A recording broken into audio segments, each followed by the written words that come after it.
అసెంబ్లీలో సీఎం రేవంత్ రెడ్డి కట్టుకథలు చెప్పారని మాజీ మంత్రి హరీష్ రావు ఆరోపించారు. తెలంగాణ ప్రయోజనాలను పనంగా పెట్టింది కాంగ్రెస్ పార్టీ అంటూ విమర్శలు చేశారు. నల్గొండ జిల్లాకు మరణ శాసనం రాసింది కూడా కాంగ్రెస్ పార్టీనే అన్నారు. తెలంగాణ భవన్లో నదీ జలాలపైన Harish Rao power point presentation ఇచ్చారు. కాళేశ్వరం ప్రాజెక్టు మీద సీఎం రేవంత్ కక్ష కట్టారని, పాలమూరుపైన పగబట్టారని విరుచుకుపడ్డారు. గోదావరి బనకచర్ల ప్రాజెక్టుపై లోపాయికారి ఒప్పందం చేసుకున్నారన్నారు.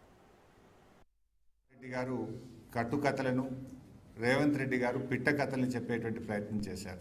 తెలంగాణ రాష్ట్ర ప్రయోజనాలను ఫనంగా పెట్టిందే కాంగ్రెస్ పార్టీ.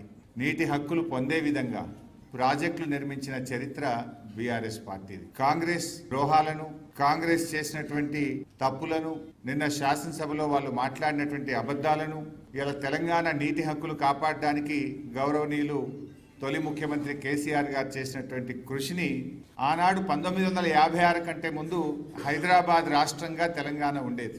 ఉన్న రాష్ట్రాన్ని ఆంధ్రప్రదేశ్తో కలిపిన పార్టీయే కాంగ్రెస్ పార్టీ.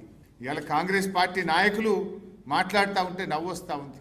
ఏలేశ్వరం దగ్గర కట్టాల్సిన నాగార్జున సాగర్ ప్రాజెక్టును నందికొండకు మార్చి కూడా మన నల్లగొండ, మహబూబ్ నగర్ జిల్లాలకు అన్యాయం చేసింది కాంగ్రెస్ పార్టీ.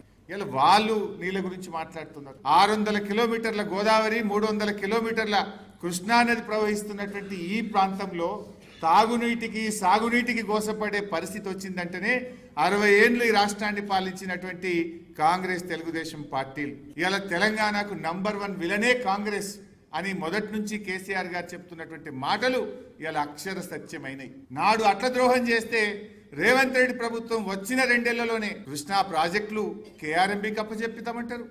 కృష్ణా నదీ జలాల్లో అతి తక్కువ వినియోగం చేస్తారు. ఇప్పుడు మళ్ళీ గోదావరి బనకచెర్ల ప్రాజెక్టుకు లోపాయికారికంగా ఒప్పందం చేసుకుంటారు. అంటే మొదటి నుంచి కూడా తెలంగాణకు ద్రోహం చేసిన పార్టీ ఏదన్నా ఉందంటే అది కాంగ్రెస్ పార్టీ. 10 ఏళ్లు కష్టపడి అపర భగీరథుల్లా కేసీఆర్ గారు నిర్మించిన ప్రాజెక్టులను ఇలా కుట్రపూరితంగా నిర్లక్ష్యం చేస్తున్నారు. కాళేశ్వరంపై కక్షగట్టినరు, పాలమూరు మీద పగబట్టినరు. కాళేశ్వరం ప్రాజెక్టు ఎంతో అద్భుతంగా నీళ్లు నిజాలు అనే పుస్తకాన్ని రాసిన విద్యాసాగర్ రావు లాంటి నిపుణుల సహకారంతో పాలమూరు రంగారెడ్డికి, కాళేశ్వరంకు కేసీఆర్ గారు రూపకల్పన చేశారు. ఇలా అంత గొప్పగా రూపకల్పన చేస్తే ఇలా 2 పిల్లర్లు గుంగిపోతే మొత్తం కాళేశ్వరాన్నే పండబెట్టినవే. 100-200 కోట్లు ఖర్చు పెడితే 5-6 లక్షల ఎకరాలకు నీళ్ళు వచ్చే అవకాశం ఉంటే 2 ఏళ్లలో 2 రూపాయలు కూడా కాళేశ్వరం మీద ఖర్చు పెట్టకుండా ఇవాళ రైతాంగం మీద, ఉత్తర తెలంగాణ మీద నువ్వు పగబట్టినావు. ఒక అబద్ధాన్ని చెప్పే ప్రయత్నం చేసిండ్రు. బీఆర్ఎస్ పార్టీ పాలమూరు ఎత్తిపోతల పథకాన్ని 2 టీఎంసీల నుంచి 1 టీఎంసీకి తగ్గించింది. అసలు పాలమూరు పనులే జరగలేదు అని నిన్న మొన్న రేవంత్ రెడ్డి గారు, ఉత్తమ్ గారు అసెంబ్లీలో మాట్లాడడం జరిగింది. మీరు చూడండి, ఇక్కడ విత్ ఆధారాలు చూపిస్తున్నాను నేను మీకు. ప్యాకేజ్ 2 నార్లాపూల్ రిజర్వాయర్ 99% అయింది. ప్యాకేజ్ 6 ఏదుల రిజర్వాయర్ 99% అయింది. వట్టెం రిజర్వాయర్ ప్యాకేజ్ 9, 10, 11 99% పూర్తయింది. దెన్ కర్వెన రిజర్వాయర్ 96% పూర్తయింది. దెన్ ఉద్దండాపూర్ రిజర్వాయర్ దాదాపు 64% పూర్తయింది. Next coming to the important point, ఇదే ఇక్కడ నేను చెప్పాలనుకున్నది. సరే, ప్యాకేజ్ 3 92% అయింది. ప్యాకేజ్ 12 99% అయింది.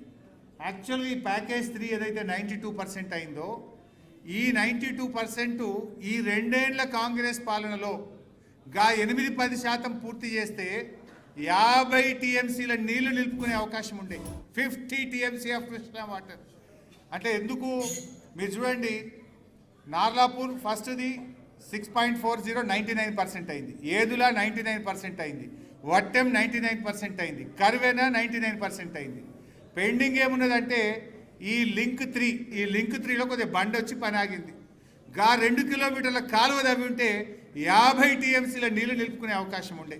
జూరాల టు శ్రీశైలం సోర్స్ ఎందుకు మార్చింది? ఇదొక అసలు ఎవడన్నా నా దృష్టిలో మెడ మీద తలకాయనోడు ఎవడి క్వశ్చనే అడగడు. దీనివల్ల కొద్దిగా బుర్రల మైండ్ ఉన్నోడు అడగడు. ఆనాడు సమైక్యవాదులు తెలంగాణకు నీళ్లు రావద్దు, శ్రీశైలం మాకే ఉండాలి, మేము దంచకపోతాం పోతిరెడ్డిపాటికి వెళ్ళి, రాయలసీమ లిఫ్ట్కి వెళ్ళి, ఈ తెలంగాణ ఓడిలకు రావద్దని మనను జూరాలలో ఇరికిచ్చారు. మీరు అలానే కొట్టుకొని సాగుతారు. అది సమైక్య రాష్ట్రంలో సమైక్యవాదుల ఆలోచన. ఇవాళ కూడా వీళ్ళు ఆ సమైక్యవాదుల ఏమంటారు వాళ్ళ కింద పనిచేసిన ఇంకా పోతలేనట్టుంది ఆ బానిస తత్వం. మేము ఇంకా అలానే ఉంటాం అంటారు.